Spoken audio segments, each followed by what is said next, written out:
Known as the country's economic hub, Johannesburg is the most highly contested political battleground when it comes to local government elections.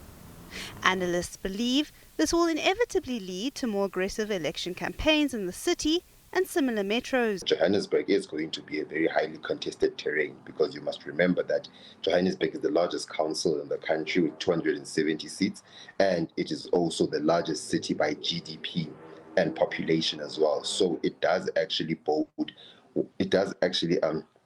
bode well for political parties such as the Democratic Alliance, and it's also an opportune moment for them to actually leverage anything that the ANC does, which may actually be a positive outcome for them electorally. And I think that, like I mentioned, it's also going to be expected of other political parties to do the same thing.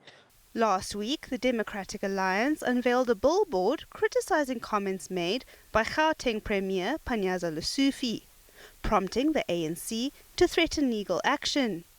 The DA, however, says they will not back down. They're worried about his reputation and that he didn't give us permission to use his image.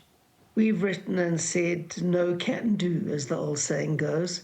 We're not going to take that down. We are going to leave it up there because it reveals the truth, and it's quite obvious that the ANC doesn't want people to know the truth. We're just trying to reveal how out of touch the ANC is with the people. Despite fierce competition, political parties must still campaign within regulations set by the IEC. The IEC that drafts electoral regulations in South Africa through the Electoral Code of Conduct. And the Electoral Code of Conduct, if you can go and look at it, does actually highlight the do's and don'ts of election campaigning, as well as some of the things that political parties ought to do insofar as campaigning is concerned. And I think in this instance, I did hear the ANC saying that they are going to be following this up with the relevant authorities.